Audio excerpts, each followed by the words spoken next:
Well, first, I want to start by extending a big thank you to Dr. Wolf and all the K-State staff, Olathe, even some from Manhattan, that helped us pull off this event today and for being our gracious host. They made several accommodations for us, which we greatly appreciate, lots of meetings and phone calls. So we cannot thank you enough. So thank you very much for having us and allowing us to host our event here today. I would like to also recognize we have members of our external advisory committee that have flown in from multiple states. They have another full day meeting with us tomorrow. So extra thanks to them for spending so much time with us. We also have our internal advisory council joining us in person and online. We have our newly formed community advisory board represented both in person and online. Thank you to all the speed mentors and mentees that participated up on the second floor from 8 to 9. Last year was our first year that we did the event and got fantastic feedback, so we did it again, and hopefully everyone found it to be a great experience this year as well. And we're also going to have high school students joining us again this year, so very excited about that. And before I get into a few house cleaning items, I just wanted to thank all our members for being a part of Frontiers and helping us grow our network and membership. We are rapidly approaching 1,000 members. Please continue to help us promote our services, our network, our resources, our funding opportunities, so we can continue to grow. I won't steal any more of Dr. Leader's thunder. She's going to go over a few slides in a bit. So a few housekeeping items before I turn it over to Dr. Wolf for those that are here with us. For those that just arrived, the stairs and elevators to the second floor, you can get to by going out this door to the left, or if you go out those doors to my right and all the way around, you'll see a large white Frontier sign. You'll take another right and that will direct you that way. We are going to have beverages on both floors throughout the day. Lunch will be provided on both floors as well. We'll have sandwich boxes or salads to grab and go and take to the next concurrent session. And I'd also like to thank our over 10 partners that have set up tables upstairs on the second floor. Please take time to stop by and talk to our partners and collaborators that have come to make connections and build their network as well. Restrooms are also located out this back door from Forum Hall, and our poster session will start a little after 3:30 in the Great Plains room on the first floor, which is all the way down that end of this building, near the bistro, where we will have the reception as well with appetizers and beverages. So I'm looking for Christy to give me a thumbs up that I did everything correctly. Thank you, Christy Smith. And with that, I will turn things over to Ben Wolf. Ben, appreciate it. Thank you, Julius. Well, good morning, everyone. Welcome to Kansas State University. Sorry about the weather. We tried to dial up a little bit better. We are keeping an eye on what might happen later this afternoon. So if there's things we'll need to communicate, we'll be sure to communicate to the team here, but we don't expect anything too major to happen. I think hopefully it'll all go further north from us. So how many this is your first time to the K-State Olathe campus? Let's see a hands. Well, welcome, a special welcome to you.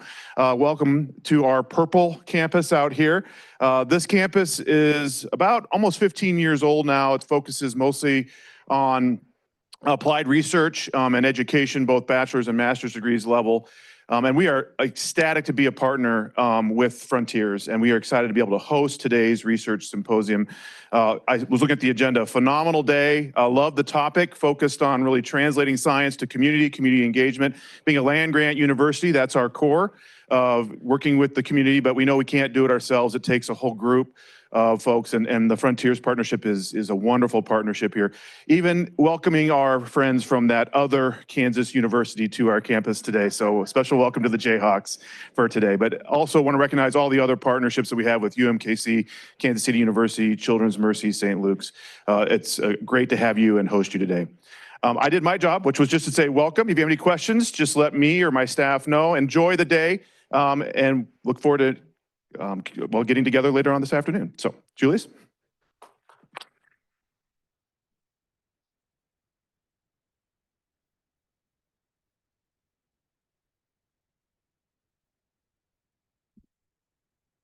Well, it's my pleasure on behalf of the Frontiers leadership to welcome you all here today. My name's Steve Leader.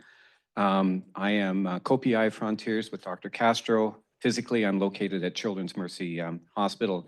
Glad to see so many people from our partner institutions here in the room, and I understand there's quite a few online as well. In preparation for this meeting, we actually sent a message to our external advisory board letting them know that there was going to be tornado drill tomorrow. I noticed at Children's Mercy, I also got an email from our Children's Mercy folks that there's going to be a tornado drill, and I'm just hoping that Mother Nature doesn't give us the real thing this afternoon. So we'll see what happens. Again, I'd like to also extend thanks to Dr. Wolf and the Kansas State staff for hosting us here. They also hosted us a few months ago for our mock study section. And this is part of, really part of the Frontiers partnership is to hold events like this, like the mock study section, and other events at the partner institutions to really enhance that sense of community and collaboration that we need to really move translational science forward here in the region. So Ben, thank you very much. For those of you who may not be familiar with the center of the universe, otherwise known as Western Missouri and the state of Kansas, some of you may fly over this region. The rest of us kind of live here. And what you see here is the large symbol is our Frontiers logo, and it's located pretty much on the state line between Kansas and Missouri because KU Medical Center is actually located on the state line. Before some of the area was built up on Rainbow Boulevard, if you wanted to go to lunch, you walked across state line to Missouri to have lunch on 39th Street.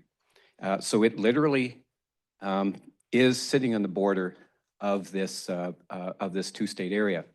The other symbols reflect locations of partner institutions extending to Southwest Missouri, Joplin, where Kansas City University has a location. But it gives you an idea of the geographical distribution of sites of partner institutions. Now, we also have a version of this slide that tilts it slightly and covers the New England states.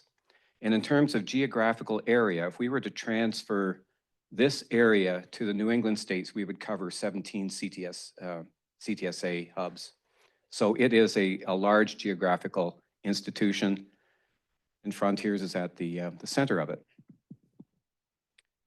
Yesterday, I was on a call, and I with BioNexus KC, and one of the questions I was asked was about the impact of Frontiers and what value does this provide to the region. And I wish I had had this slide to answer the question rather than the long-winded narrative that I provided. But down in the lower left corner, we've seen, yeah, I got to make sure that I'm orienting you at the way you're looking at the slide.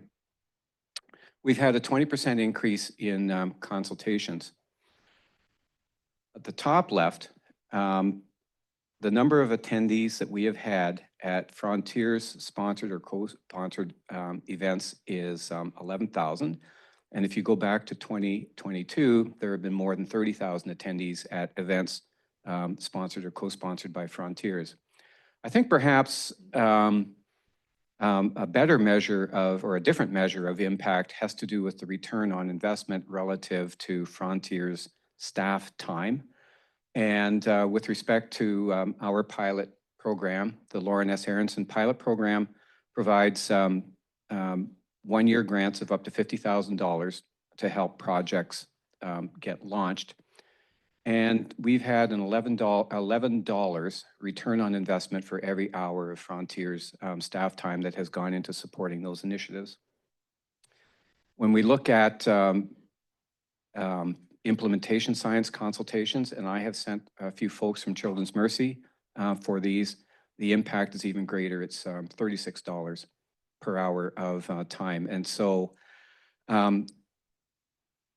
I think there is a lot of value, and it's easy to get caught up in the noise going on in Washington. It's hard to not to get upset about the strategic plan no longer being visible on the NCAT site.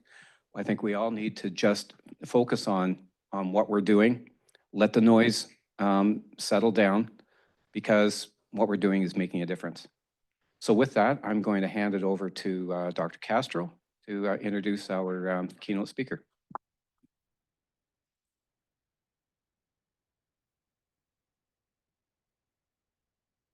Well, thank you, Steve. And certainly, Steve and I reflect the partnership that we have here. And I want to welcome all of our partners that are represented here. We do value each one of you and your participation today. I do want to also thank you for braving the rain and coming out here today. We do like coming out to K-State Olathe because this is the frontiers, it seems like, going out into the cornfields as we are nearby. So it's a wonderful example of how we do cover a large geography and represent some unique aspects of amongst all the CTSAs. We're one of the few that really embrace the rural population that we cover and represent. In keeping with that community theme, we have our keynote speaker today. Tabia Henry Akintobi is a distinguished professor and chair of the Department of Community Health and Preventative Medicine at Morehouse School of Medicine. She is a globally sought after social behavioral scientist and a public health practitioner, leading community-driven translational research and programs aimed at eradicating health disparities and advancing community health, in keeping with our mission at Frontiers.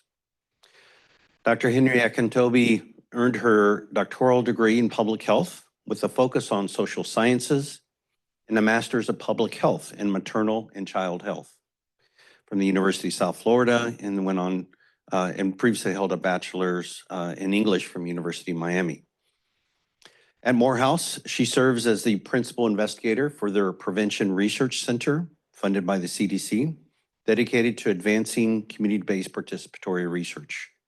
She holds key roles in a number of NIH networks, and her contribution to public health has been recognized by the American Public Health Association with the John Hatch Flame Award, from the Rotary Women of Impact Award for Wellness Advocacy. And she's been extensively published with a number of different texts as well, including the Morehouse model, which I need to go look up, and the Community Centered Public Health. She's the Associate Dean for Community Engagement and facilitates community-centered, equity-driven partnerships that drive health equity and justice.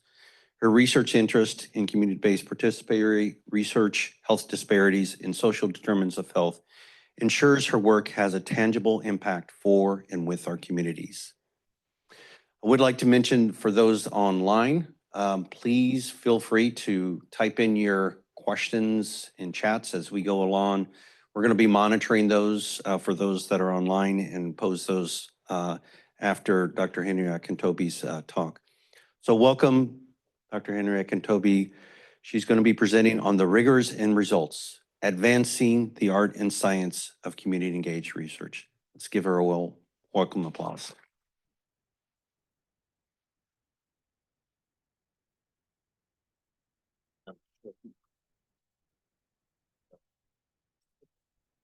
Good morning, everyone.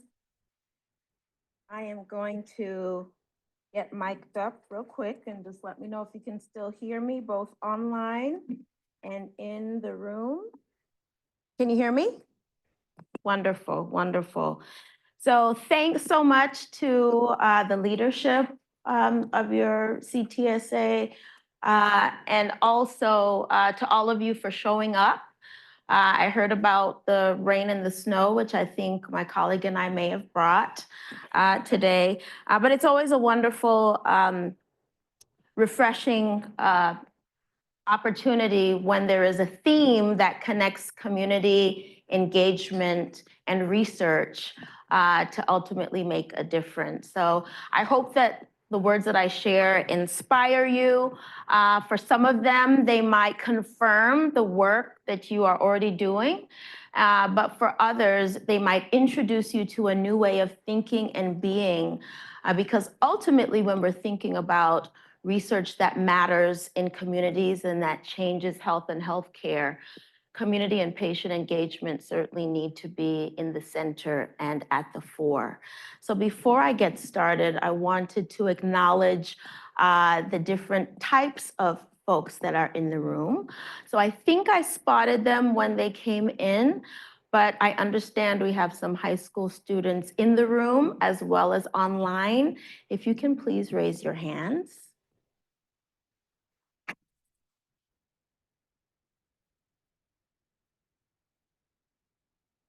I wish I had been exposed to research and public health that early. So please take advantage of being in the room and the opportunities and exposures that this provides for you. Are there undergrad or graduate students here as well? If you can raise your hands. Great. So many of us remember being in that space. And as I talk a little bit about my journey, hopefully you also recognize the importance of being in this space during this time. Junior faculty, whether you are a PhD or a clinician scientist, if you can wave. There are a few of you, we can give them a round as well. Community leaders who are in the room or online, please. Yes, so important. And then there are likely also those who are connected to the CTSA by way of being a partner institution or a member of the External Advisory Committee or board, if you would also wave. Thank you for your support and for your leadership. And I will go ahead and get started. Can you all see? We're not seeing it change. Okay, I got it. Maybe I need to point it somewhere else. Perfect. Thank you so much for helping me with that. So just as a frame of reference and to share a little bit about my why, I still look at that picture and wonder how, and some of you may have family pictures where you look at how the picture came out and knew exactly what might have been going on right before it. And I'm like, and you might say to yourself, wow, somehow we look good and we're smiling.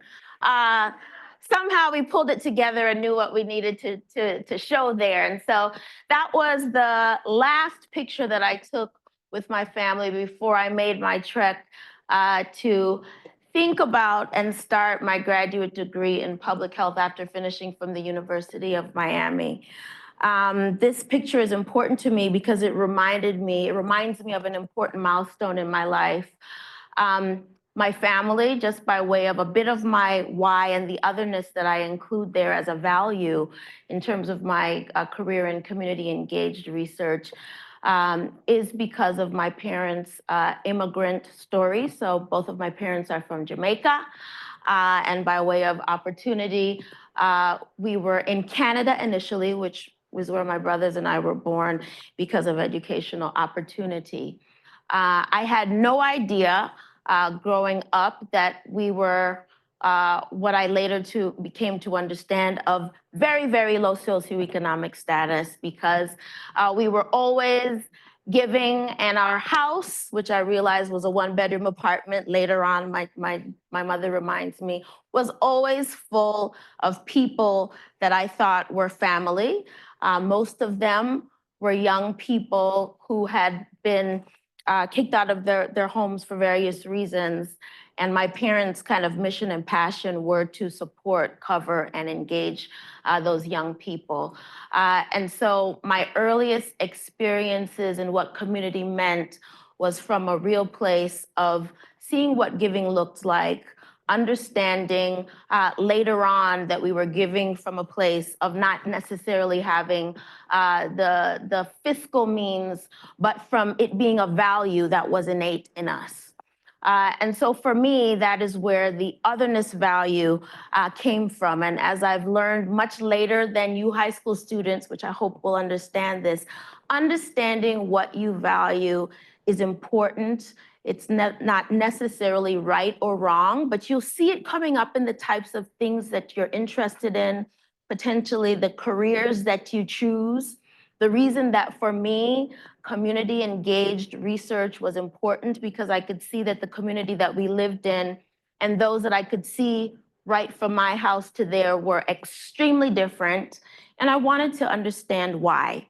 And for me, I knew that being a clinician was not the way I was going to answer that question. Public health was the space that was important for me to get that experience and exposure.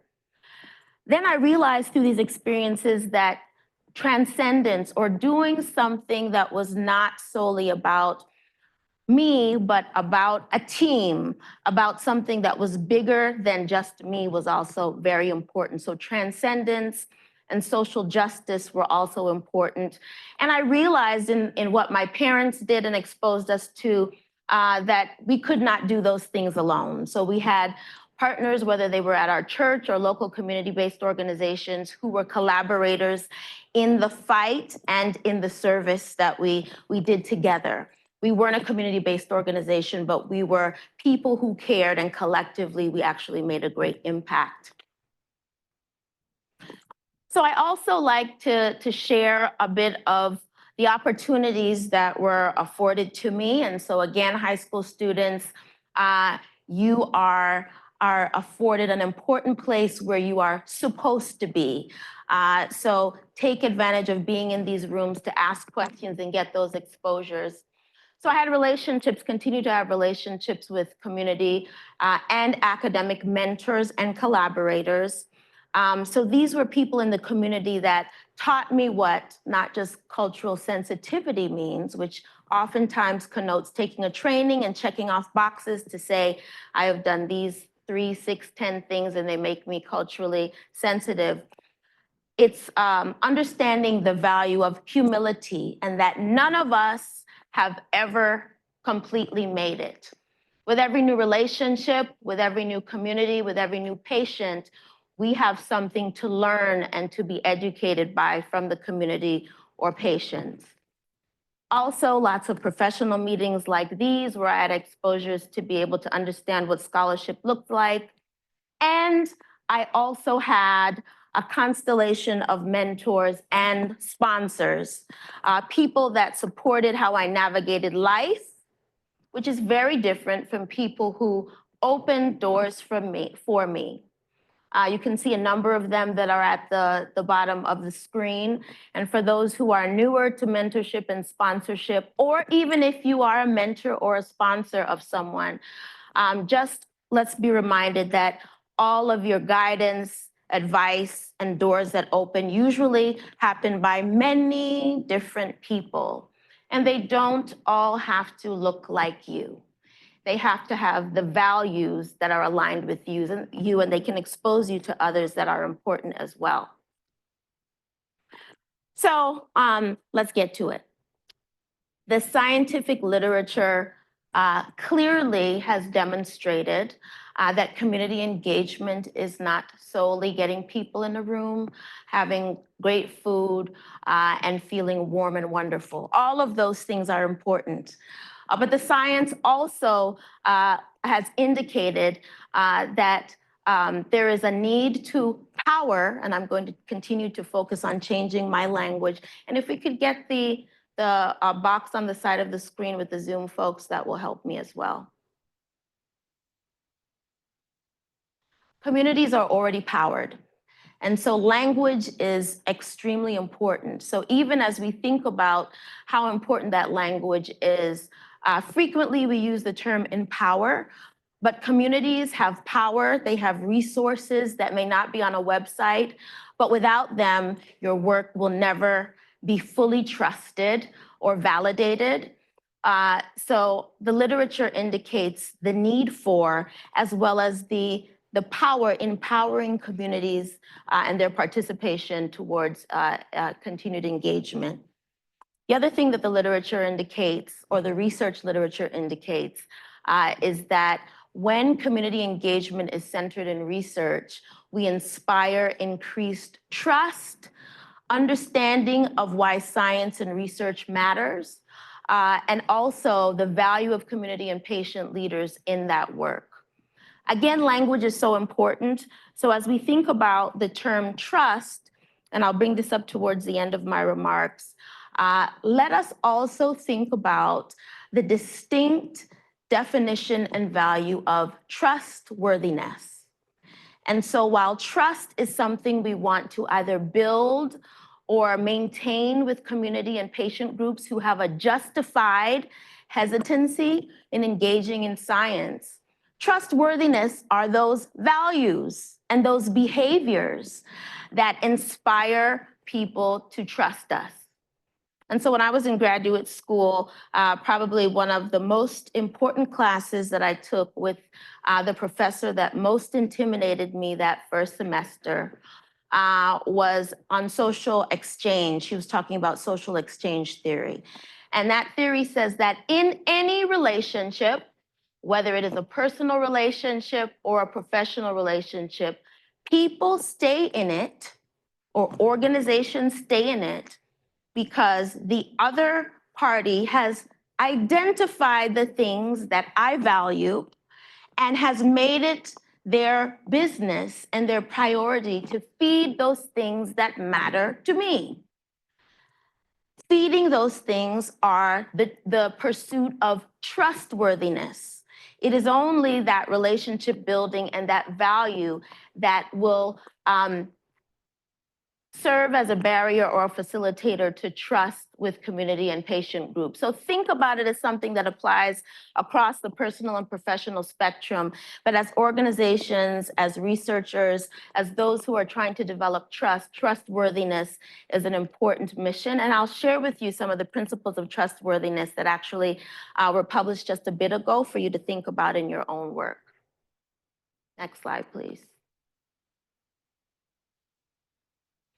So let's talk just a little bit about the distinction between community engagement and community engaged research.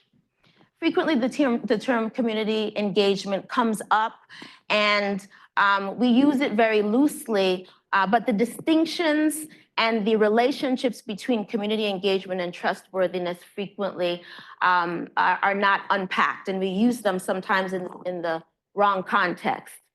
And so community engagement are those activities where we might be in the community, engaging in health fairs and other activities to develop relationships, to build trust. And oftentimes, they are things that happen after 5 o'clock on the weekends. They are about relationship building. But none of the things that you see in that definition of community engagement necessarily have anything to do with research, and that's okay. What we found is that those activities and those values of being in the community, engaging in those things that they care about, when you have no research project to promote, when you're not on the agenda, when you're not getting ready to write your grant, are almost more important than the research itself.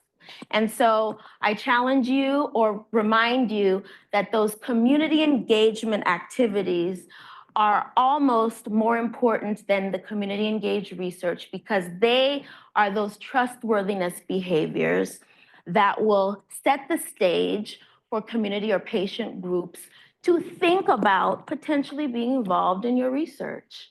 They are about that relationship building, the development of partnerships when there is no program and you're not on the agenda.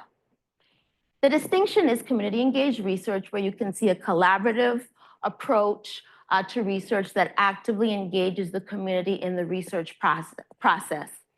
Now, I will be clear that my perspective and my framework is in community-based participatory research, but I'm also a part of our Georgia CTSA, or our own equivalent of what your Kansas group is putting on today. And we are very clear that involvement in the community engagement activities really are central to that community engaged research that happens, where we get that scholarship, where we engage learners.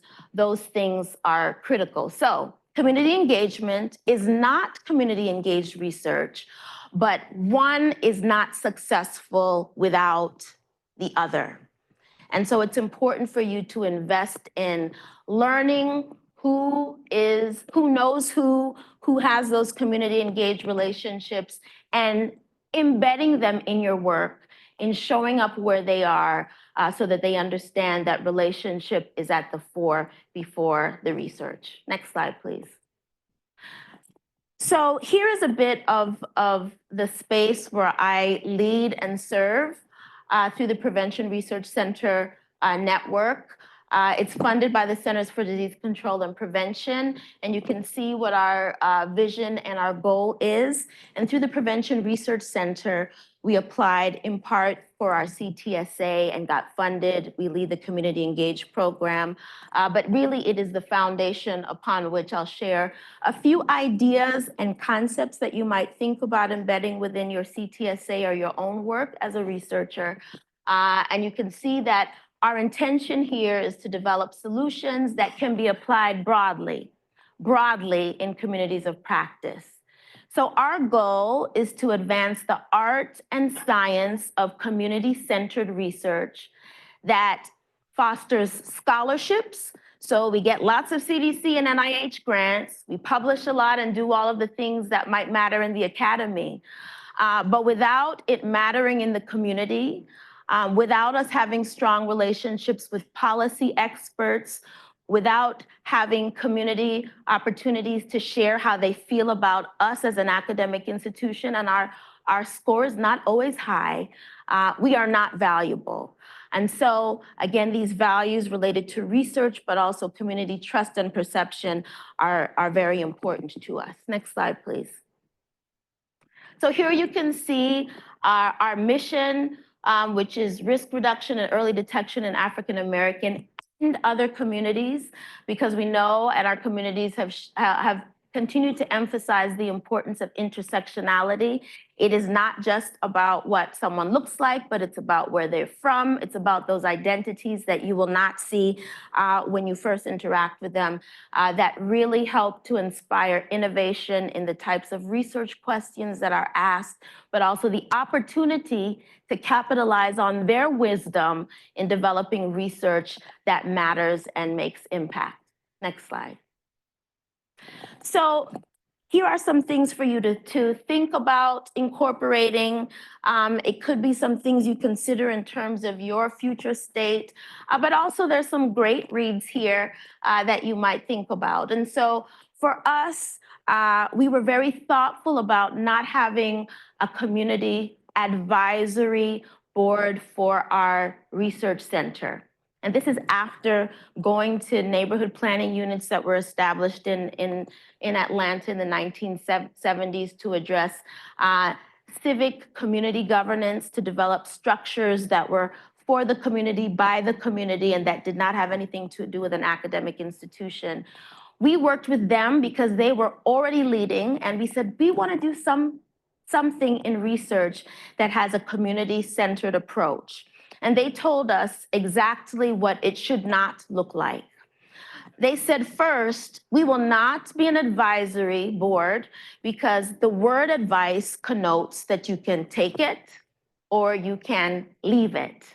And then and now, frequently there are governance groups for research or advisory boards for research, which have a token 1 or 2 community leaders on it to say, yes, we are hearing from community. But that advice frequently is not taken, and it doesn't take into account the preponderance of power that academic institutions continue to have, even those that are well-meaning like you and certainly Morehouse School of Medicine.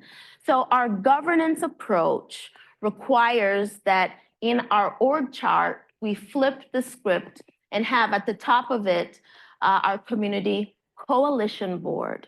Coalition for them and for us connotes co-creation, co-leadership, and their governance in telling me, the principal investigator, and all of the leadership at Morehouse School of Medicine, what to do. They tell us what to do.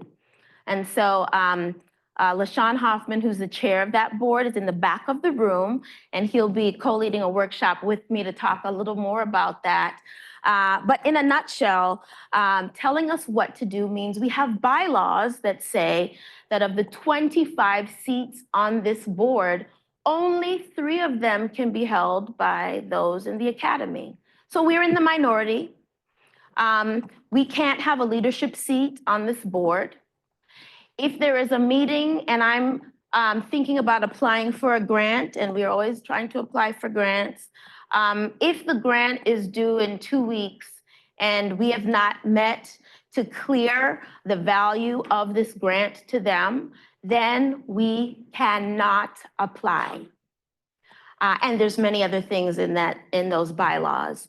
So it is designed to create accountability for a group that historically has had power, has exploited patient and community groups, and it's a way to ensure that research really is governed by and not advised by the community. And so the other things that you can, so you can see the rest of our org chart there, but they have the preponderance of power. For those of you who are interested, we'd love to share that model with you. It's been adapted in other spaces.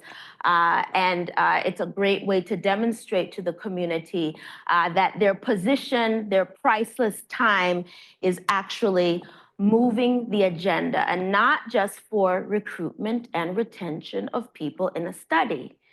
If that is the only reason why you understand that you need community or patient leaders as a part of your research, you've missed the point.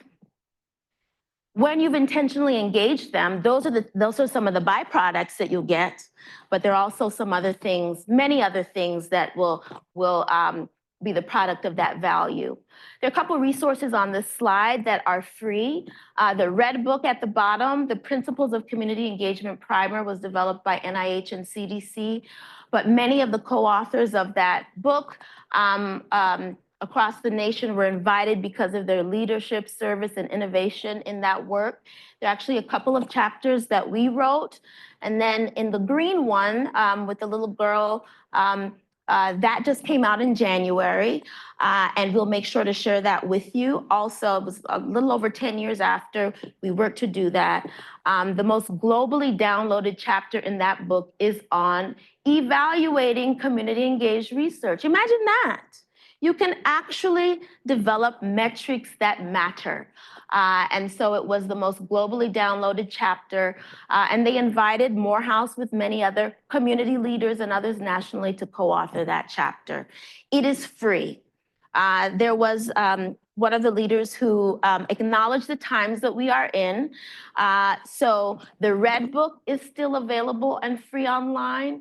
The green book at the top of the screen, it was publicly accessible and unveiled January 14th. You can't find it online now, but I can send it to you. And we expect that will change soon. But that's another important resource that you can look at. And then the other 2 books we've published on this model, and it's designed to support wherever you are in the process, to have the tools to be able to learn from some of our challenges as well as the things that we've learned that have worked well. Next slide, please. And so this slide just kind of details what community coalition and what governance can look like. Here you can see a bit of the specifics on the function, but what you can see here and what we like to emphasize is that The types of members speak to those groups that should be at the table to talk about health and healthcare outcomes in ways that are disease agnostic. That means whether it's HIV or asthma or cardiovascular health, these are the types of people you should be thinking about. Certainly, community residents and patient groups who are affected or affected by the health issue. The others are academic institution partners because we can support developing research questions based on what the community values and making sure that there's impact.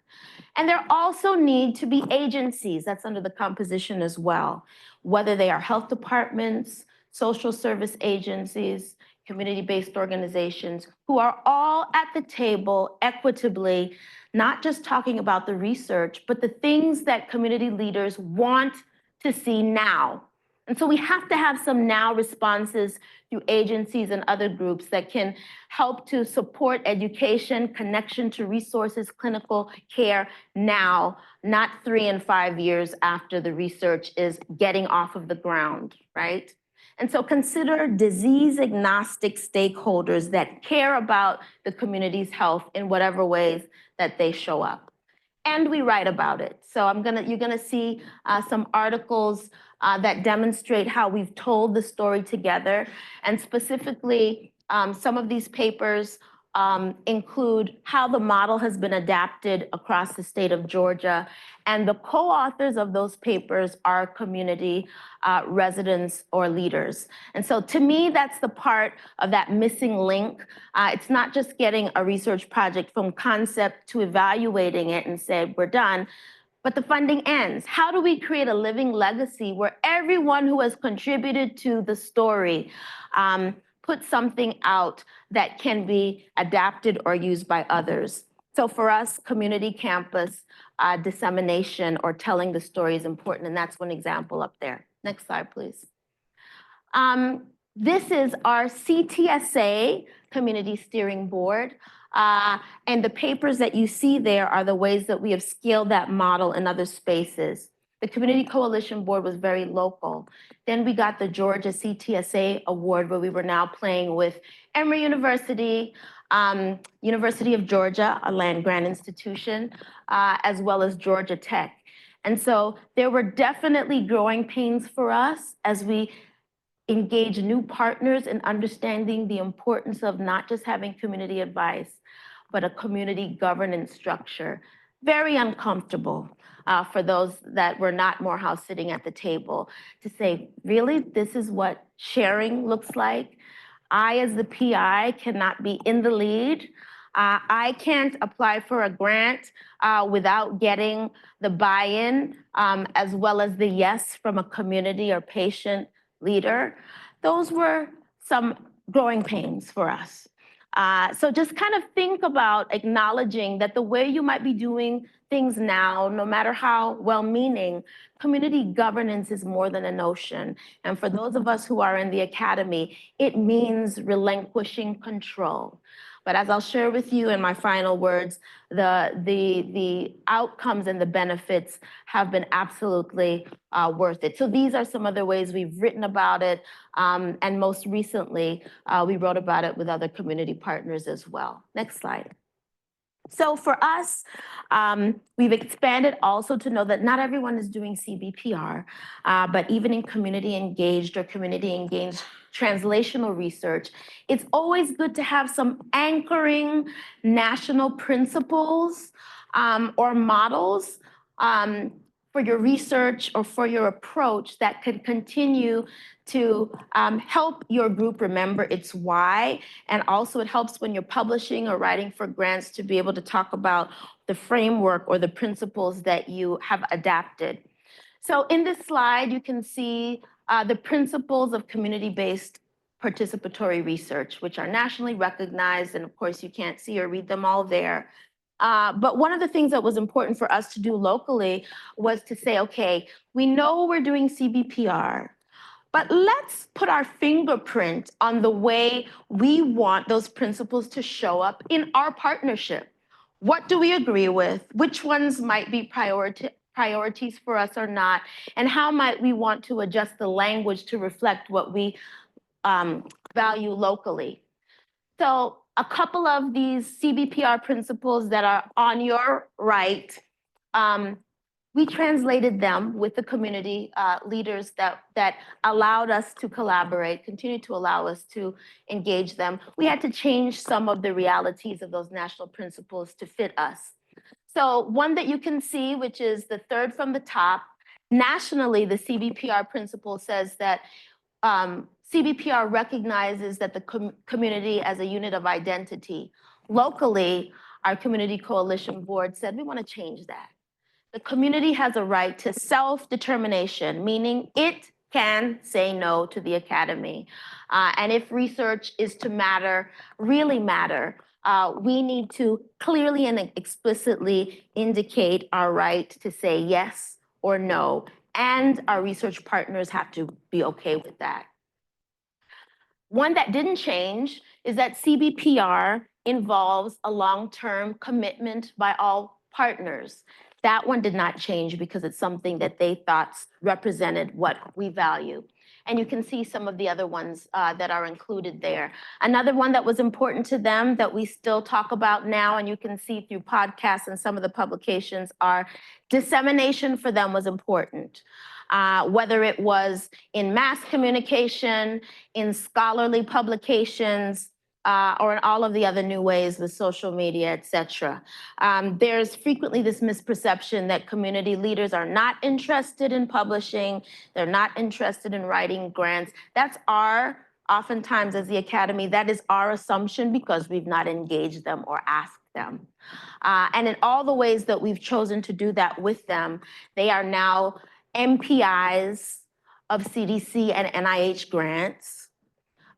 They are getting grants based on the needs and the strengths that they have acquired through our partnership. But those grants now don't require Morehouse School of Medicine to be involved.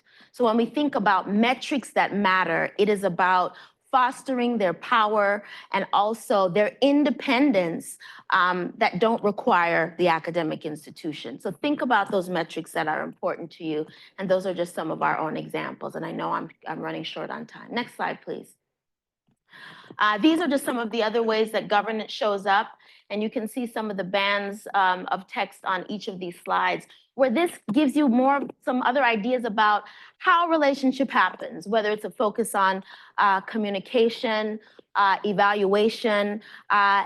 Each of the committees that you see there are co-led by someone at Morehouse School of Medicine and a community leader. So they lead with others, the group that focuses on that particular priority within our center. So the priority and the value that shows up in all of these ways that we collaborate for the governance is facilitating collaborative, equitable involvement of all partners in all phases of the research.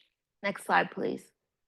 I want to just give you one example as I get to close of a project that we ultimately published a few years ago in the American Journal of Preventive Medicine.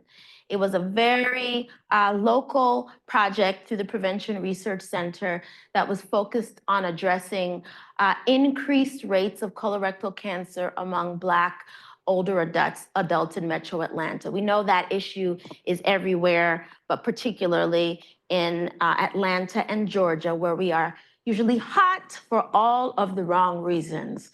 Number one for many of the wrong reasons, meaning that poorer health outcomes in the South and nationally. And so that particular project started with us identifying the problem, community residents saying that they wanted to address it, and they expected us, now that we had a center, to develop a community responsive approach. So we looked at the literature, looked at the research, was an important first step, and we identified that there were 3 potential arms of the study that we wanted to test to see which approach would be most efficacious in increasing the number of older adults that would get colorectal cancer screening and referral for services. So there were 3 arms. One was, because this was a low socioeconomic status or poor community, was to offer the colorectal cancer screening for free. They're poor, as the literature demonstrates and that we knew. So if we offer free screening and referral, maybe that would be the arm that would get people to go for screening and referral. That's one option. The second was, what if we have a culturally sensitive, culturally humble physician who was trained in the community, was of the community, if they had the traditional visit with the patients, that was the other arm that the literature said might be most effective. The third arm was that which the community recommended and said, why don't we see if those who look like me are trained as peers to do the education to support understanding the importance of screening and referral. Let's see if that arm might be most effective. So I'll make the long story short. All of those arms were proven to be effective, at least the first two. But what we found in our study was the peer-to-peer education was statistically significantly, it had the highest rate of people going for screening and referral, those who were not professionals, but were in and of the community. That was local research that ultimately was implemented in 17 senior centers across Metro Atlanta. So that's, in essence, implementation science. We found out what worked. It was uptaken in all of these centers. And ultimately, that work was awarded a National Institutes of Health R01 grant, which is like the gold standard of NIH grants, and is now being implemented in many states across the country. So this is one example of how starting small and local can have the evidence base, can be culturally centered, can get you grants, can help you to publish, but ultimately can have community impact. And we've been proving that with many hits, misses, bumps, bruises along the way. You can go to the next slide, please. And this is where we published it. You can go to the next slide. These are some other things that we can share with you offline. We are very thoughtful about having a recurring community health needs and assets assessment, affectionately called by students in our state who also have access to the data. The community also has access to the data that comes out of this community health needs and assets assessment. It's affectionately called China. When I had a student call me and said, I'd like access to the China data, I had no idea what they were talking about. But they'd heard about this data source that they could use, but more importantly, that community residents could use. Next slide. The results of this, we conduct this needs assessment every 2 to 3 years across Metro Atlanta and now across the state of Georgia, reminds us that communities are not dealing with one issue. And so having a research project that addresses one of them, yes, it might respond to what you care about, but their needs and their strengths are much more complicated. And now, thankfully, National Institutes of Health and CDC and other funding agencies are acknowledging the importance of funding research that addresses the social determinants of health. Transportation, food access. Now we actually can build those into our research. But the community health needs assessment, more than anything, has reminded us that when we ask the community what their issues, priorities, and strengths are, we need to be prepared to respond to them in all the ways that matter. And so as a result of the community health needs and assets assessment, we've addressed issues of HIV. We've also addressed issues of diabetes, which is ongoing. But most exciting to us has been the issue of mental and behavioral health, which is exciting, not that the issue is there, but finally people are saying, whether it's a research study or whether it's something that's a part of what you offer us as a resource, you must acknowledge and address mental and behavioral health. And we were able to do this through community-based organizations that were offering mental health first aid training. Next slide. This is an example of a study where we were working with China data since 2017. And we worked with community leaders to ideate what the best intervention strategy would be. What could a project look like? We did that from 2018 to present. We didn't have a research grant, but we had our promise to them that we would continue to massage and get their input on what this intervention could look like. Several years later, we have 5 grants that are focusing on this priority. And it's great that we could say in each application that our partnership did not begin yesterday or a year ago. We literally have been advancing this concept for many years now, and now the harvest of all of that work has resulted in 5 grants.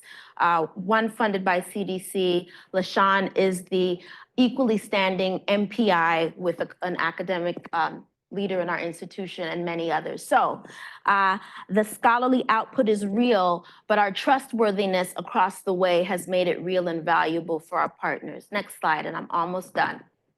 We'll go to the next slide, please.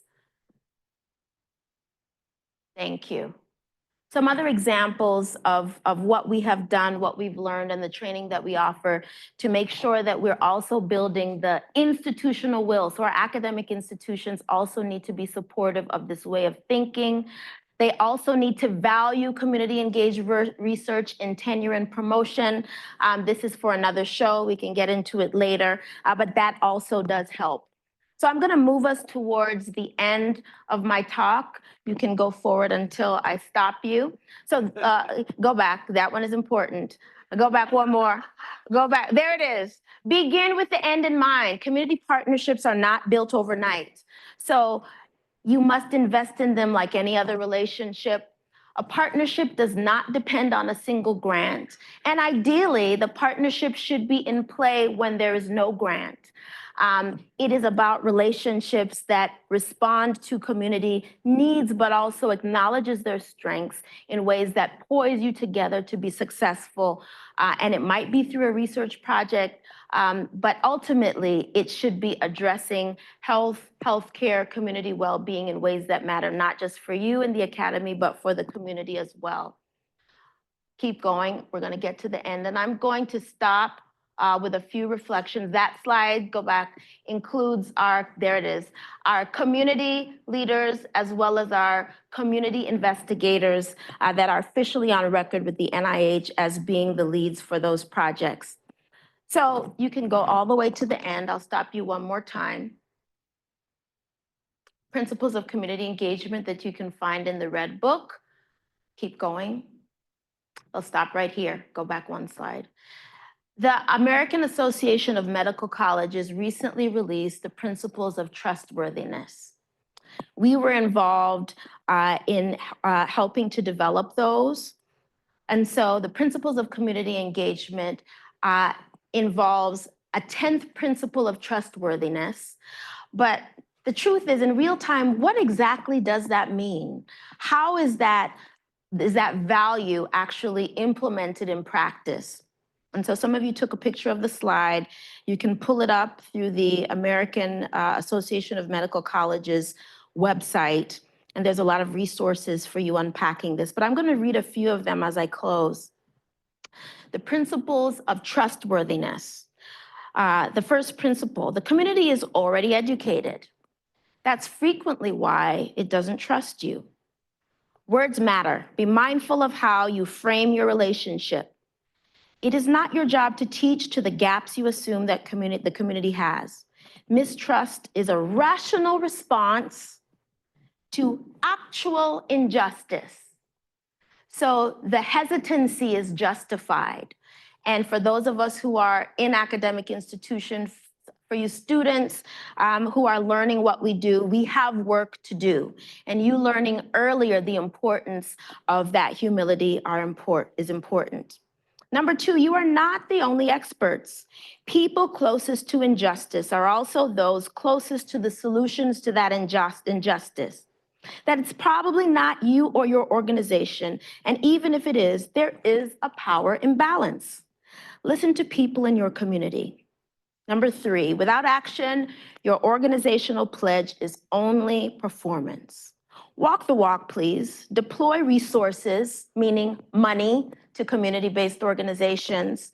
Demonstrate power by having them be more than on a board, but MPI or leader in the research on record with the federal agency. I'm gonna just list one more and then I will stop. There's more than one gay bar, one Black church, and one bodega in your community. Not all people go to a club. Not all people of color go to the same church or go at all. Know all of your community's access. Visit them with no agenda.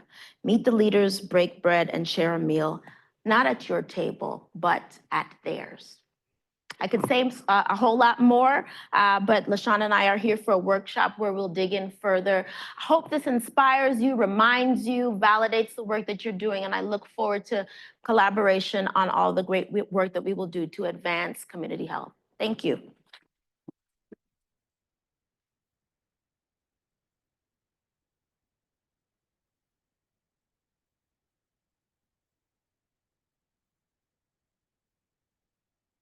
Are there any comments or questions? There's one. Quickly, please. Talk loud. I know we have virtual folks as well.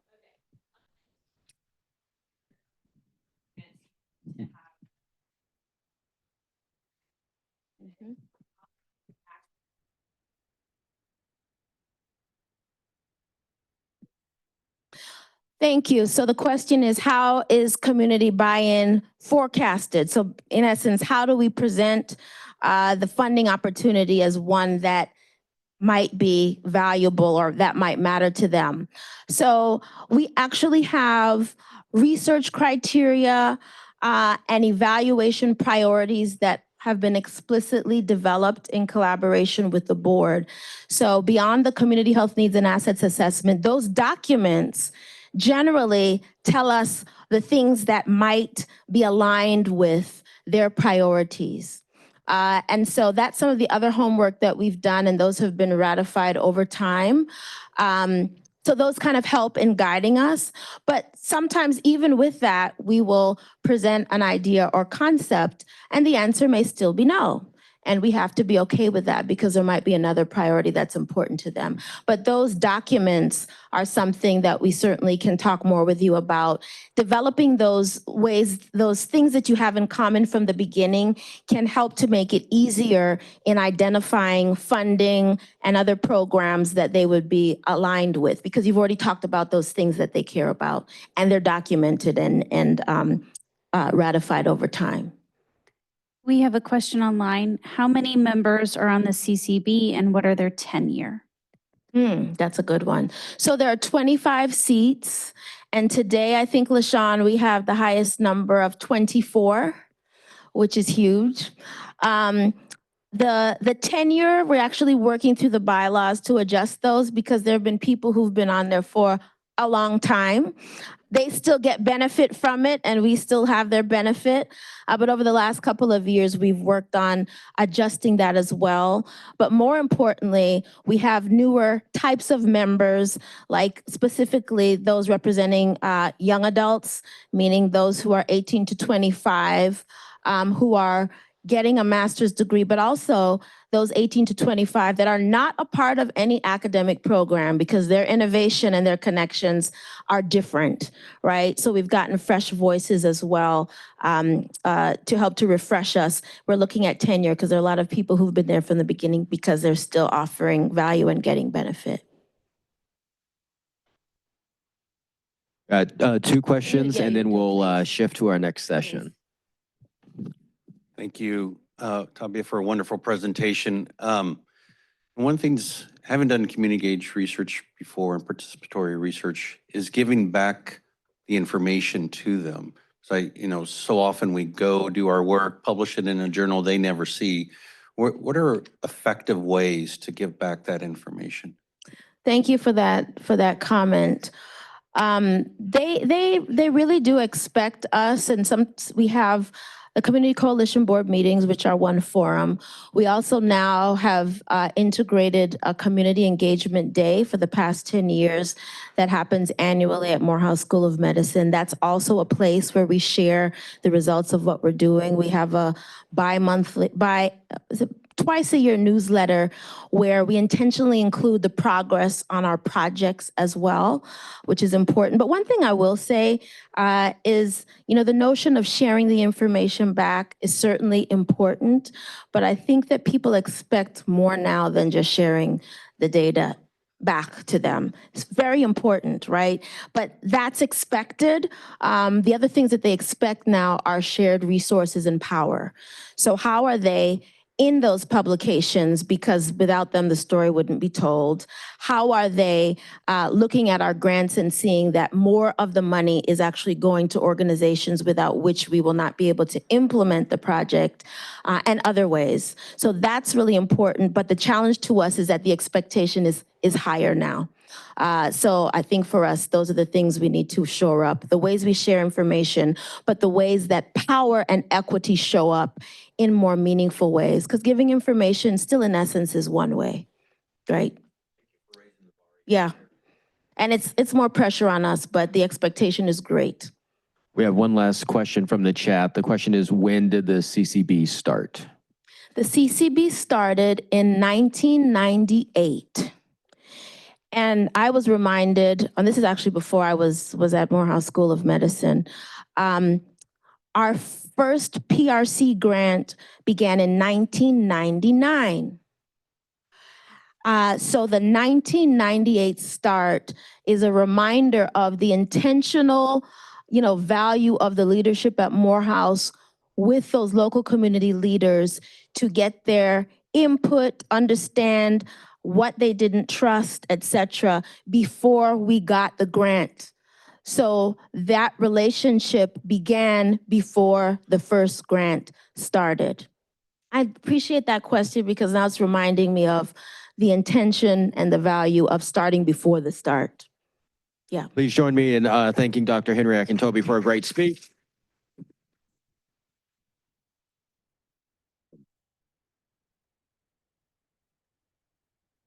As she mentioned, she'll be doing a workshop with LaShawn Hoffman in here. Right now, we're going to transition. We're gonna have two presentations, about 15 minutes with some Q&A afterwards from folks that Frontiers has funded, and they're gonna share their work. So first, we're gonna start with Dr. Wilkins. Oh, I'm sorry, did you behind me? I saw her earlier.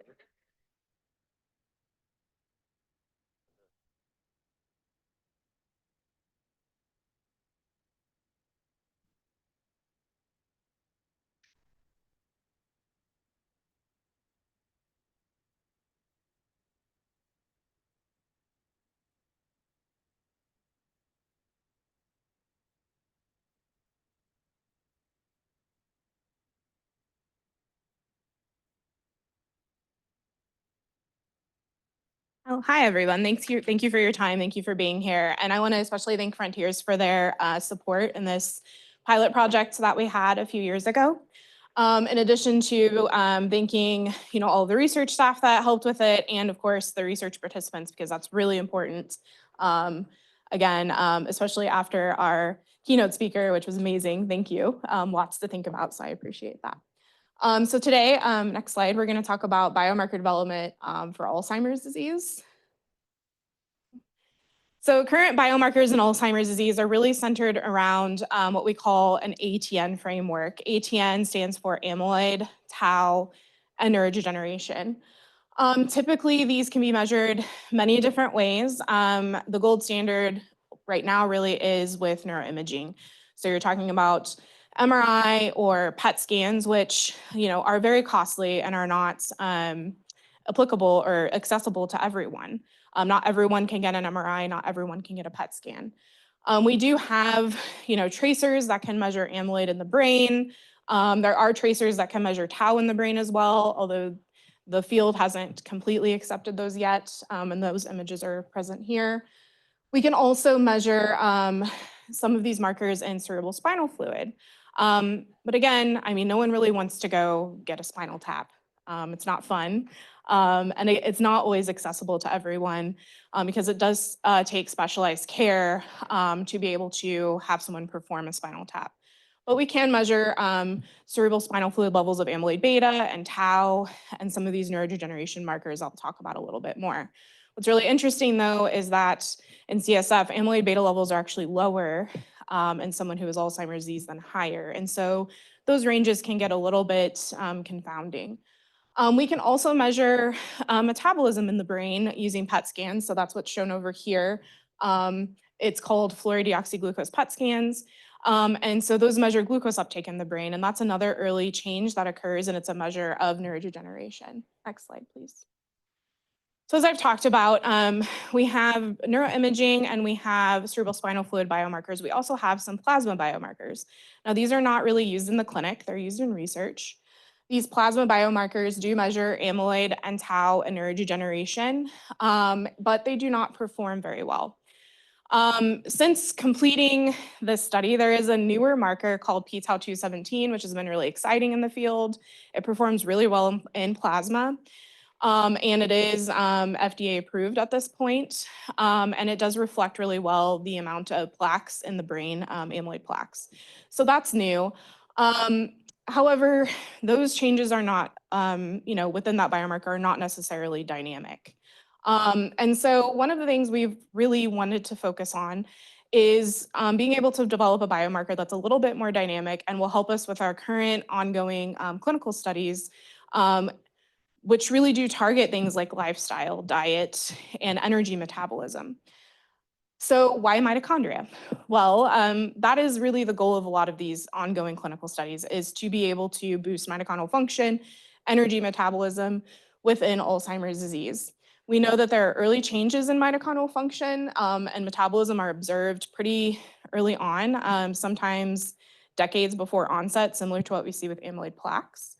And these changes are systemic. So we can measure changes in energy function, mitochondrial function within skin, blood, muscle biopsies. So they're not just happening within the brain. And so this could be a really dynamic biomarker that we could use to help inform us of if therapies are working and maybe also inform us about the disease course. Next slide, please. So this was our Frontiers funded study. We enrolled our goal was 60, we enrolled 59 individuals. We wanted 20 per group, so we have our ND or non-demented group, our mild cognitive impairment group, which is kind of this in-between area between normal cognition and Alzheimer's disease, and then AD is our Alzheimer's group. You can see different demographics here. We were matched pretty well for age and sex. ApoE4 is up there because this is a genetic risk factor for sporadic Alzheimer's disease. And you can actually see that, as you would expect, people who have cognitive decline tend to carry more of this genetic factor, which is what we usually observe.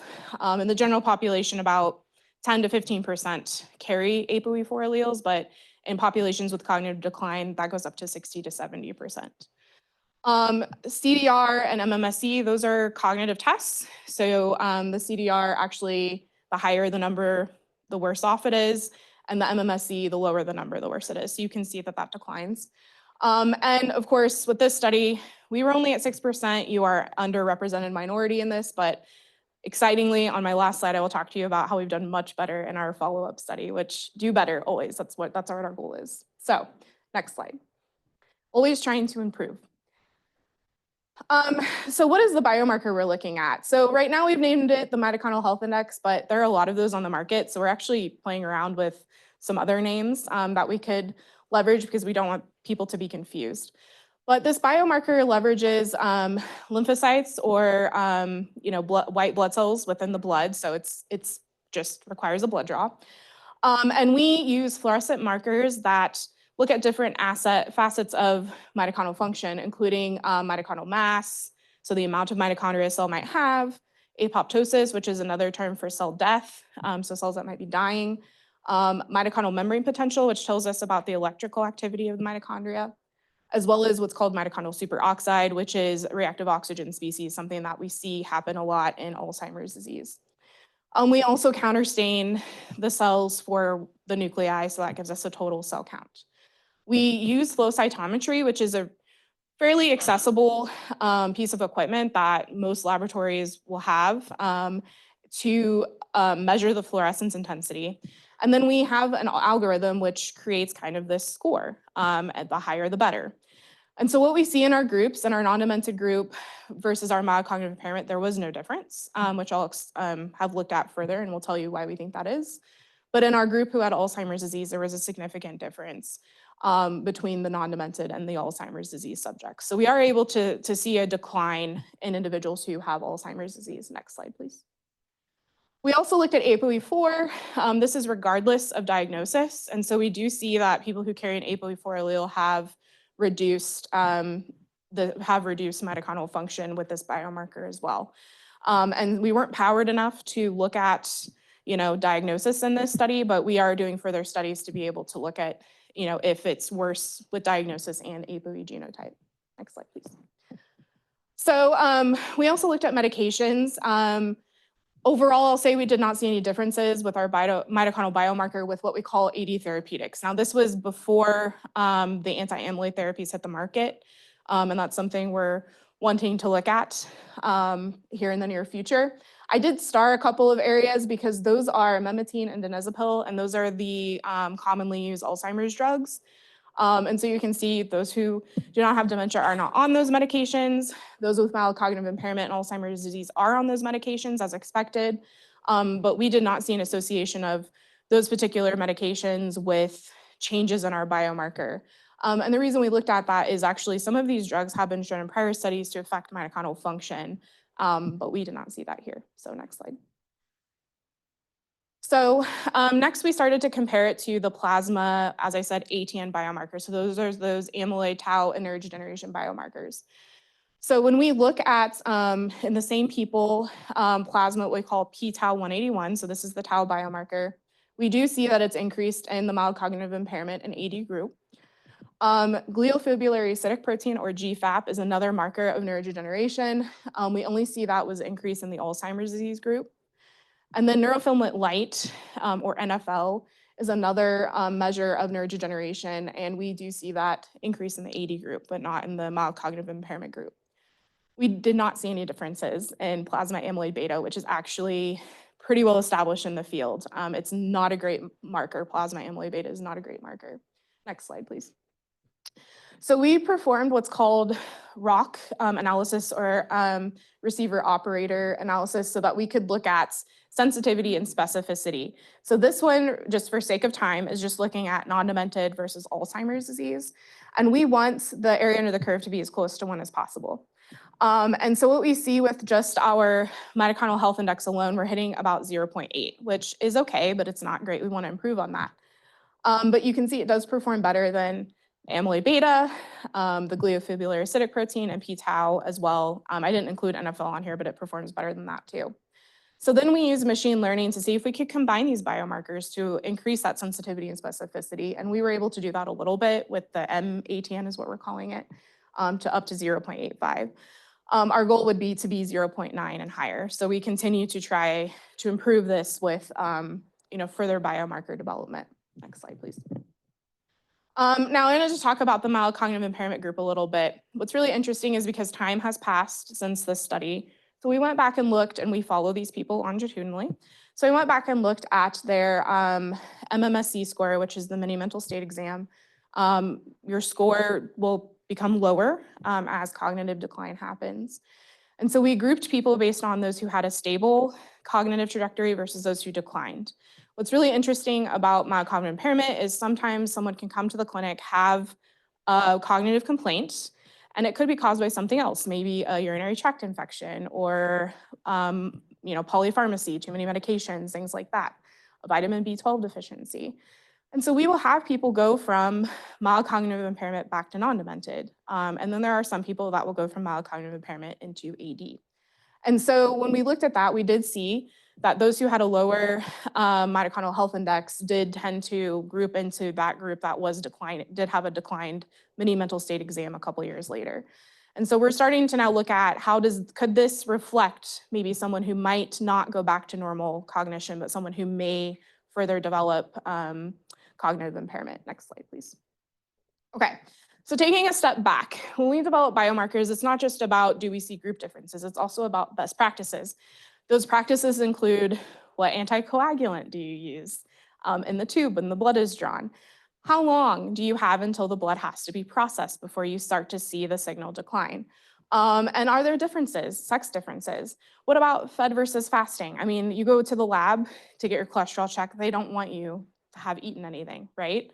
It would be nice if we could have a blood marker that we didn't have to tell people they had to fast for. I mean, nobody wants to fast for a blood draw.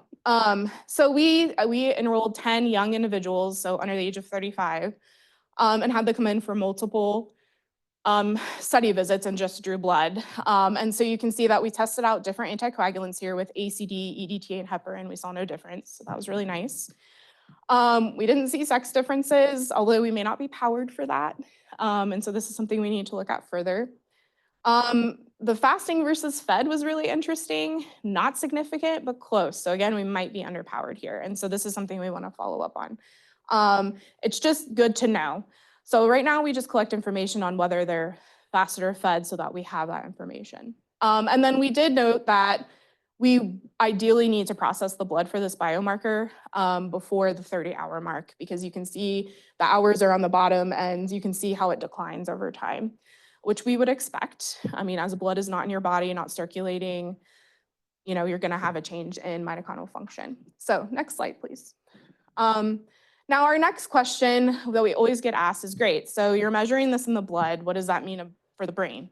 Yeah, it's a great question. It's really difficult to answer that.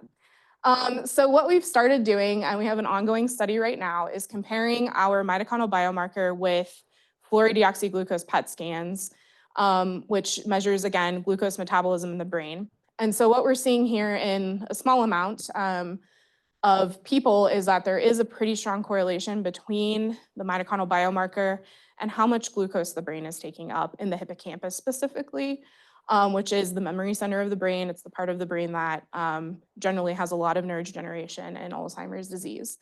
And so we're continuing this, next slide please, with our currently funded study through the Alzheimer's Drug Discovery Foundation. Here we're enrolling 25 normal cognition and then 25 MCI or AD.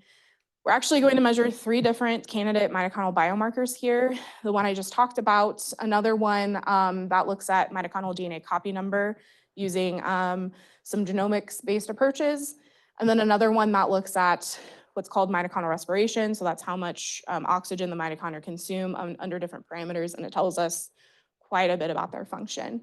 That one is just not something that I think is going to be accessible across a lot of labs. And so I have some reservations about using that. And then you can do that too. We're also comparing again back to the plasma, amyloid, tau, and neurodegeneration biomarkers, in addition to getting PET scans and MRIs to really be able to try to link is what we're seeing in the blood reflecting what's happening in the brain. Because that is our main goal. But currently we are 39 enrolled to 50 with 30% URM, so we're very happy about that. We've worked really hard. The study will end in the summer of 2025. We only had 1 year to do this study with hopes that the Alzheimer's Drug Discovery Foundation, if successful, would, you know, invest in a much larger study. So with that, I will take any questions. And again, thank everyone for your time, the research participants and Frontiers. So thank you.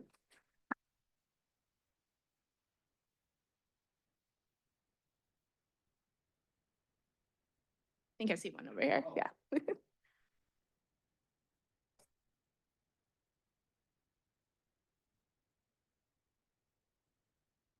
Good afternoon.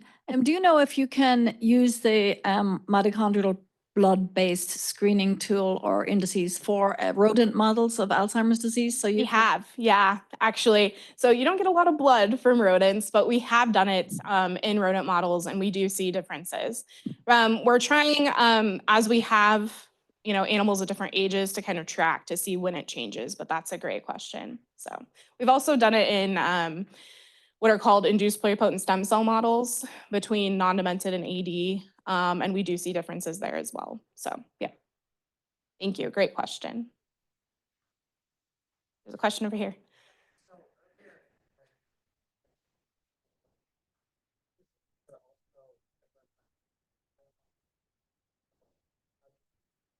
Okay, so he asked, I mentioned amyloid plaques earlier, and are there similar plaques for other biomarkers? Yes and no. So tau does form what are called tangles, and those are seen in the brain. It's really difficult. Tau is inside of a cell. Amyloid is outside of the cell, so it makes it a lot more accessible for some of those tracers because it doesn't have to get into the cell to emit a signal. However, tau does. So there are some tracers for tau to see that, in a person who is living. The questions in the field are, you only see positive tau tracers in people who also have amyloid. So there are questions about specificity, like is it actually detecting tau or is it just interacting with the amyloid? Neurofilament light is just a soluble marker that gets released when a neuron dies, so no. Glial fibrillary acidic protein is just another soluble marker that gets released when there's neuroinflammation and death in the brain. And then, the phosphorylated tau is an indice of potential for the tau to cause those tangles, but it's not a direct measure. But that's a great question. Yeah.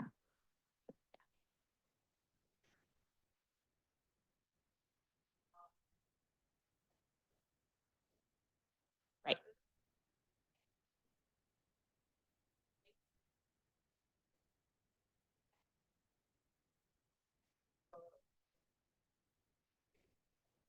Right. So the question is about the accessibility of the biomarker and if it could replace more invasive ones. We're not there yet. We're at the very beginning. Biomarker development takes a very long time. So right now we're just measuring in people at KU Med. We do have measures from other universities as well in other studies, like we've done some studies in ALS as well, because mitochondrial dysfunction happens across a lot of neurodegenerative diseases. So I don't think this is just specific to Alzheimer's disease. What I really see this as is being something that people could use to see if their potential drug that maybe targets energy metabolism or mitochondria as a readout of if that's actually working or not. I think it's a little more accessible than PET, mainly because you can get your blood drawn and the blood can be shipped somewhere that could run the assay. But the assay is not very difficult. So I could teach people very easily, or they could do that. The questions are going to be, though, is there are many different kinds of flow cytometers on the market. So do you have to use a specific one? So those are all things that would have to be figured out as we continue developing it. Because, for example, if you go to the hospital to get your cholesterol measured, those pieces of equipment are calibrated and very fine-tuned and have reference ranges. And so that would be something that would have to be established. So, but yeah, great questions. I see space for both. Yeah. All right, for the sake of time, so please save questions for afterwards. Dr. Wilkins will be around today. Thank you very much, Dr. Wilkins. Yeah, no, thank you.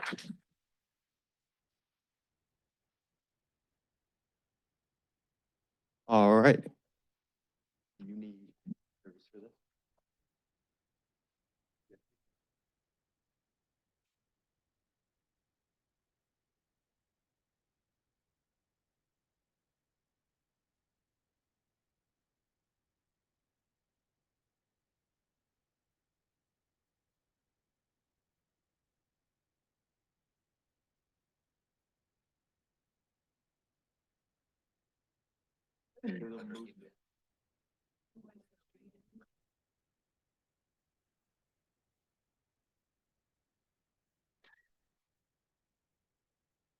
Is that one on too?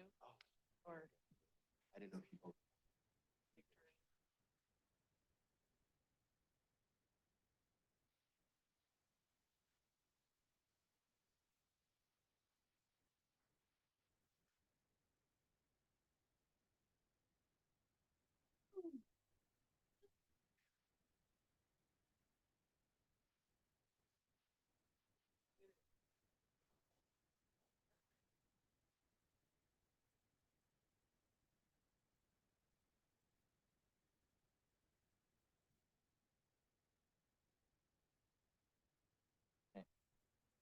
All right, so thanks so much for inviting us to speak and share with you some of our recent efforts in implementing patient decision aids to support shared decision-making for chronic coronary disease. My name is Dan Nguyen. I'm a cardiology fellow at the Mid-America Heart Institute. This is my co-PI. This is Dr. Stacy Farr, who's the co-director of outcomes research at Mid-America Heart. We have no disclosures that directly pertain to the topic of this research. So just to provide a little overview, I'd like to first begin by introducing what is chronic coronary disease, how we treat it, and importantly, why involving our patients in shared decision-making is so important to improving the value and health and quality of healthcare we deliver. And then we'll move very quickly on, and my colleague, Dr. Farr, will take over, where we'll be talking about our recent efforts in implementing personalized patient decision aids in the care of our patients with chronic coronary disease. It looks like, oh, here we go. So chronic coronary disease is an atherosclerotic narrowing of the heart's coronary arteries, which lead to diminished myocardial blood flow and can produce symptoms such as angina and dyspnea. It can be quite quality of life limiting. And importantly, it can also lead to a significantly increased risk of fatal and non-fatal heart attacks. And it's the #1 leading cause of mortality globally. The way that we take care of patients with chronic coronary disease is in an outpatient setting. Patients come in usually presenting with their symptoms of angina or feeling short of breath. And we work them up with non-invasive tests called stress tests. And if those stress tests are positive, we usually treat all patients with what's called optimal medical therapy. These are medications that seek to improve symptoms, but also prevent future cardiovascular events. And on top of that, a major treatment decision is whether to perform invasive management with cardiac catheterization, followed by coronary revascularization. And as I'll soon show you, the primary benefit of doing this invasive approach, the primary benefit of adding it to medical therapy is really to improve symptoms. And that for patients represents a preference-sensitive decision where patients trade the costs and the risks of a procedure for improved quality of life and improved symptoms.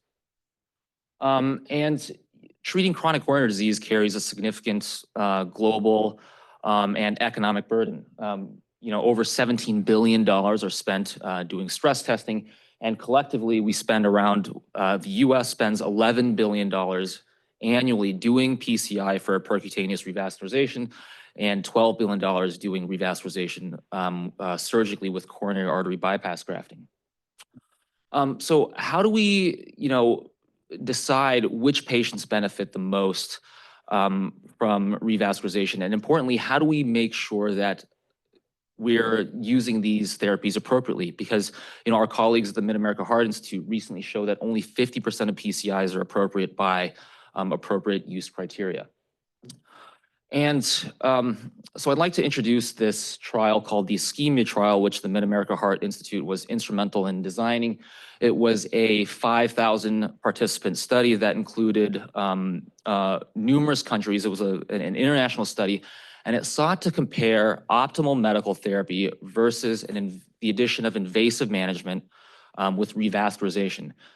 And the primary findings from the ischemia trial were that there was no difference in preventing heart attacks or death with either strategy, but an invasive strategy led to significantly improved quality of life, less angina, better physical functioning, and improved health-related quality of life compared with medical therapy.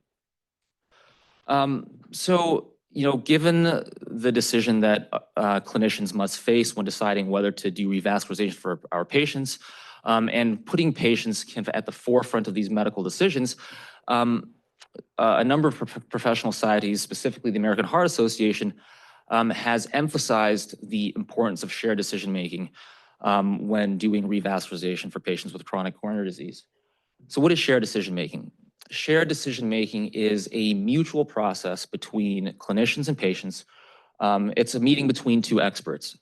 Patients are experts in their preferences and goals, and clinicians are experts in the different treatment options. And together, the two parties seek to align patients' preferences with treatment decisions. But a major challenge for clinicians in doing shared decision-making is that patients highly value their symptoms, physical functioning, and quality of life. And how do we as clinicians quantify that for patients so we can give them value concordant care? So to overcome this challenge, a number of institutions have developed what are called patient decision aids. And patient decision aids, this is an example from the Mayo Clinic, seek to describe the clinical problem, seek to describe the different treatment options, and to give an estimate for patients about how likely they are to do with one treatment versus another. But these patient decision aids are problematic in that they really convey the population mean results from a clinical trial. And what's clear is that no one patient will necessarily have the average result. The average result is an amalgamation of patients who do better in green, patients who have no change in yellow, and some who may even be harmed by a treatment in red. And what's clear is that there's no one patient with a green head, a yellow body, and red legs. And in terms of clinical terms, an older gentleman on the right who's frail and has a cane may have substantially different outcomes than a young, healthy construction worker. So really to overcome this challenge and to better translate the results of large clinical trials like the ischemia trial into patients sitting before us in our clinic, we developed these models of the heterogeneity of treatment benefit based on data from the ischemia trial. And these models the development of these models were led by our colleague Suzanne Arnold at the Mid-America Heart Institute. This image on the right isn't intended to really, confuse or bog you down, but it's just to show you how complex and unwieldy these models are for use in routine care. These models incorporate things like patients' symptoms, their age, risk factors, vital signs, testing results, and they can predict quality of life and clinical outcomes with invasive management versus conservative management. And what was clear from these models is that the most important factors in identifying any treatment heterogeneity were patients' age and their symptoms. But how do we actually incorporate and use these models in a clinical setting? And that was kind of the focus of some of our preliminary work, where we involved patients in our community and the St. Luke's practice with chronic coronary disease. We invited them to focus groups and invited their feedback on how to design a personalized patient decision aid that incorporated these models to provide individual estimates of patient outcomes with one treatment versus another. And it was a great experience. We asked patients, how they made decisions for revascularization versus medical therapy, what outcomes were most prioritized by them, and how do we develop a patient decision aid that's comprehensible and gives patients the information they need. And I'd like to share with you the final results of this patient decision aid that we developed. A clinician or a patient will first kind of log on to the website and fill out basic demographic information, fill out some results of their testing and their vital signs. They'll be asked to fill out a Seattle Angina questionnaire, which is a questionnaire that quantifies how much symptoms the patient is experiencing from their chronic coronary disease. And it gives them with this personalized patient decision aid that first starts with a description of chronic coronary disease, what the treatment options are, and what their expected outcomes may be. We learned from patients that they highly valued, living longer. So we included that as our first, outcome in the patient decision aid. Survival is similar between the two outcomes. And lastly, we learned from patients that they highly valued their symptoms, physical functioning, quality of life. Quality of life was most valued by our patient participants. We included that as our first outcome. We convey the patient's quality of life today on the left, their expected quality of life with medications in 1 year in the middle, and their expected quality of life with medications in 1 year on the right. With invasive management on the right. And we also do that for patients' physical functioning and their symptom burden, which emerged as the third and fourth most important outcomes to patients. And as part of our research dissemination strategy, we've made this patient decision aid available at no cost at the website My Health Outcomes for those who want to use it. Again, a major challenge is, how do we actually get clinicians and patients to use a tool like ours. This tool, I think, is incredibly helpful because it seeks to translate the results of a large clinical trial like ischemia into something that can be used at the point of care by clinicians and patients. Shared decision-making is already emerging as something that's that policymakers and payers are really emphasizing, and it's something that's incredibly important for high-value healthcare delivery. It's already mandatory for certain conditions like atrial fibrillation with left atrial appendage occlusion. It's already mandatory for implantation of defibrillators. One wonders, will it be mandatory for coronary revascularization next? And again, how do we actually implement something like this in a clinical setting? And that really was the focus of our pilot grant, in which I'm going to let my co-PI Stacy Farr go into more details of. Okay, so let's make sure I know what I'm doing here. So yeah, so that led us to our pilot grant. So we were very fortunate to receive the pilot grant, and this was kind of so that we could kind of really get into what is the implementation feasibility of putting this into clinical practice and getting it used. And so we had three main aims with that pilot grant. Our first aim was really to understand, these were really the clinical workflows, like what is the routine clinical workflow and where could tools such as this be implemented for shared decision-making. Then our secondary one was really to understand from, EMR and health IT perspective, where could that functionally be done as well. And then the third aim was really looking at barriers and facilitators from an implementation perspective from both the patients and providers on how we could best implement. So in doing the implementation feasibility grant, our methods were in those aims 1 and 2, what we did were semi-structured interviews with providers and health IT professionals from across 4 different health systems. And then for aim 3, we did focus groups with both patients and providers to understand those barriers and facilitators.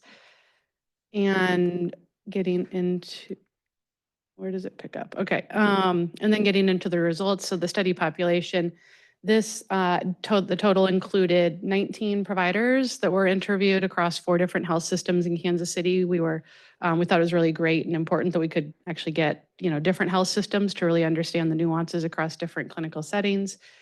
We had 7 different health IT professionals, as well as 11 patient or their significant other or partner participants. So one thing that we learned when we think about the workflows at a very high level across really all the systems, that the current workflows don't really allow for opportunities for shared decision-making. I don't need to get into the depths of the workflows, but essentially, the patients are coming in, they're getting the stress test, and they're either going straight to the cath or not. And there's not really a point by which, we can do this shared decision-making. And so, to move forward, what we had done was really through those interviews understood like what could be some options for true implementation. That way it really sets us up for success in future, K awards or, stepped wedge trials or anything that we would want to do. This would work as our roadmap by which to share with the sites, and customize with them on how to do implementation. So we landed on kind of 3 different implementation pathways that would work across both an EMR and clinical workflow perspective. And so, we have the ideal, the routine, and the auxiliary pathways.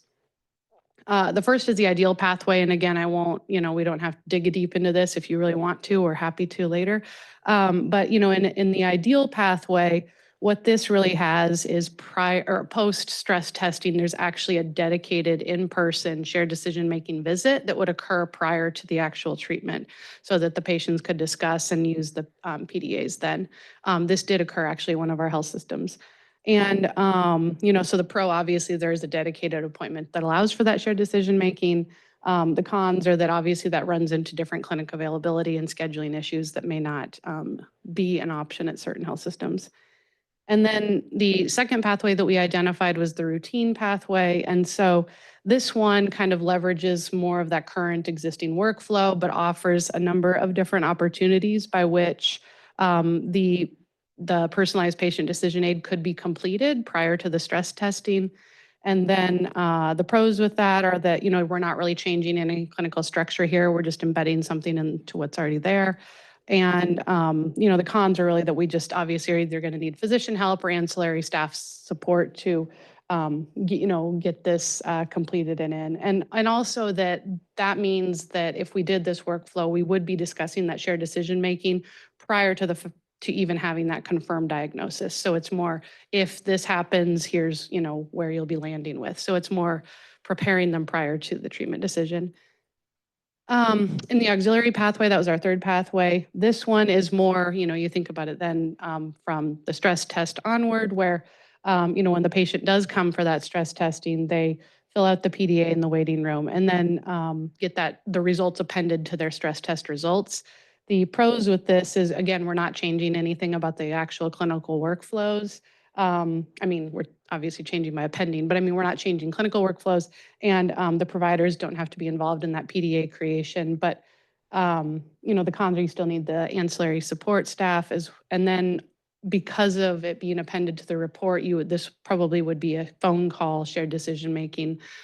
So that is a con, that it's not in person. And then the time cost to providers for doing that additional unpaid consultation. So those are kind of the three pathways that we had identified that obviously could work, and we could work with sites to support on implementation of a PDA for their shared decision-making efforts.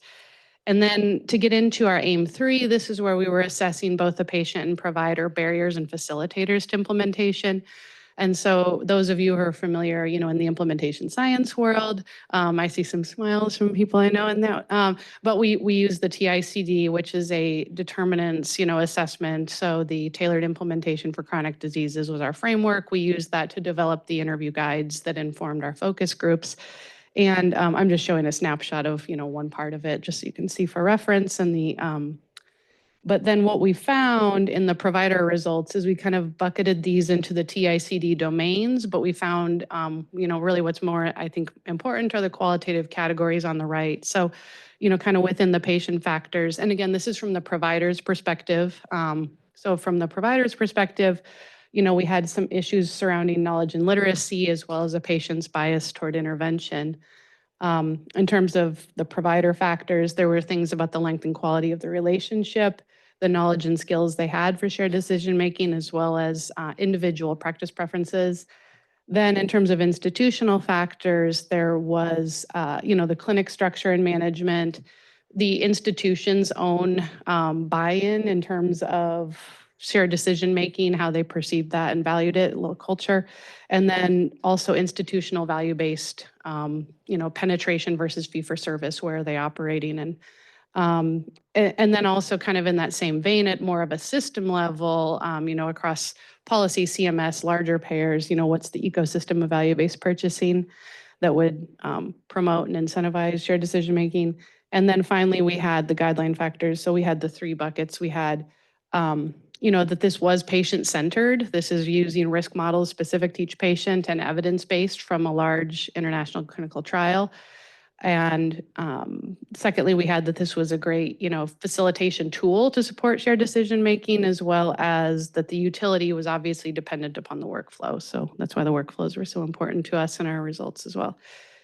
And then I know we're, just going a little all over the today. So I'll go really quick. I'll just share a few highlights of a few quotes. We had, just in terms of the individual practice preferences, for example, I was just sharing a few quotes so you can understand it. Obviously the referring cardiologist wants something done, or at least wants the patient cath. And at that point in the cath lab holding area, it's, to have shared decision-making is basically impossible. We had, in terms of the ecosystem of value-based purchasing, we had, recognizing the limits of what we can reasonably get done in a fee-for-service world. This would be very different if we were reimbursed for healthcare differently or incentivized to do things. But the truth is, we can develop these elegant pathways of care. But if the office visits are till 10 minutes and you're cramming in, those all day long, it's just not going to happen. In terms of other provider quotes, I didn't do all of the domains, just so you know, or all the categories, but we have two more. One is surrounding knowledge literacy for the patient factors. We did have, for example, one of the providers, our population's predominantly South Side, lower health literacy. To the best of my ability, I try to understand the patient's goals and that really drives what I tell them. And then in terms of a SDM facilitation tool, about the utility of the tool, we had, it's incredibly valuable to have a quantified tool completed at the time of decision making. So what I think that you're doing is potentially very, very beneficial. And then in terms of moving into the patient findings, again, these are the barriers and facilitators to shared decision making and the PDA from the patient's perspectives. We had kind of 6 categories emerge here. We had information about access to information about the disease, the utility of the tool to facilitate shared decision making, prior experience and engagement with shared decision making, the ideal experience and timing for shared decision making and the PDA, the impact of social determinants of health on engagement in healthcare, and then also the influence of institutional factors on shared decision making. And so just a few select quotes from the patient's perspective, in terms of utility of the tool. There were comments it'd be a useful tool because there's a lot of things that happen now, with different medications, a lot of things going on. I'm looking for the unknown. How would it affect this, et cetera? And especially when everything is new to you, this kind of helps. It's a sort of comfort. And then in terms of the ideal experience and timing for SDM, we had, I want you to hand it to me because obviously I'm going to have questions. I still want it on my portal. Sometimes I can't sleep at night. I want to scroll. But in terms of first, I want you to hand it to me. I want, in person so we can talk through, what they think is best, what I think is best, and answer any questions I might have.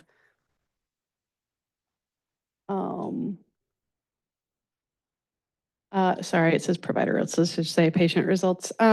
But in terms of the patient's perspective on the impact of SDOH or social determinants of health on their engagement in healthcare, having questions as a follow-up sometimes, at least for me, really isn't an option because I, have to take an hour out of work. I have a $40 copay and have them explain things in a little more detail. So it's important, when you're thinking about which workflow and how. And then also the influence of institutional factors on shared decision-making is that it takes so long to get in, it takes me 3 months to get an appointment, or, because the cardiologists definitely only have a certain amount of time, I go in with my list of questions and it almost always takes that whole time to go through. So, just really important things to think through for implementation. So in terms of concluding, we'd like to say, that obviously changing chronic coronary disease clinical workflows is complicated and challenging. That doesn't mean we shouldn't do it because we need to make things patient-centered. We also know that, providers unanimously agreed that a dedicated in-person follow-up appointment for shared decision-making is really ideal, even if some can't currently offer it for the reasons we mentioned earlier. We also know that we always know in implementation that this will require some site-specific customization so that, we can accommodate barriers that are specific to each health institution. So we always know the importance of context and implementation, but, doing it in this way by having the high-level workflows is really helpful. And then we can just work with sites to tweak that as we implement. And then future work, we'll work on actually now taking these learnings and then moving it into practice and actually implementing these into different workflows across a number of sites. And then also measuring both implementation and clinical outcomes of doing so. And we hope to do that through, potentially K-Ward or other, federal kind of stepped wedge trials and things down the road as well. So we're very excited. Thanks for letting us share our work. Oh, and the team.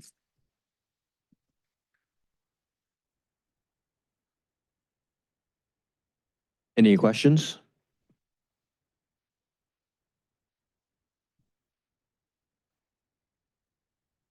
Hello.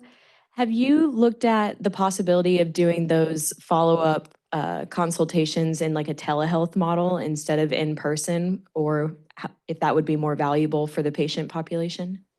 Yeah, no, that's a great question. And I think, honestly, there's a couple of the pathways that kind of offer that option. And, we kind of left it in the ideal that, right, and in person is always best. We also have, on our auxiliary pathway that it could include that phone consultation.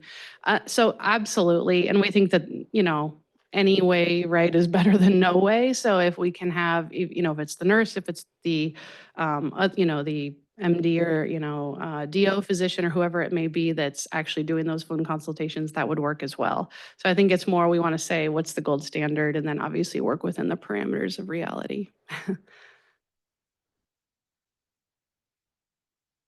Unless you have anything to add. Everyone.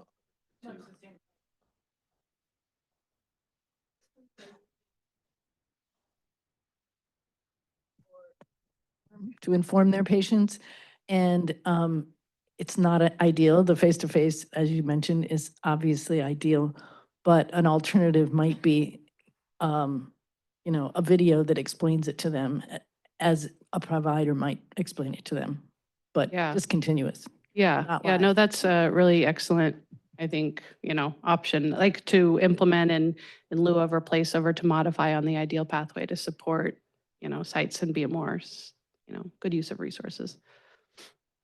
I think, there's other opportunities to be, really novel with the way that we, do shared decision-making and for our patients that involve kind of other allied healthcare professionals. At St. Luke's, we have some kind of nurse educators that do kind of group share decision-making for people who are faced with the decision to get a defibrillator or not, or to get a left atrial appendage occluder or not. So I think, there's definitely kind of space and, opportunity to be really novel with the way that we kind of deliver this shared decision making.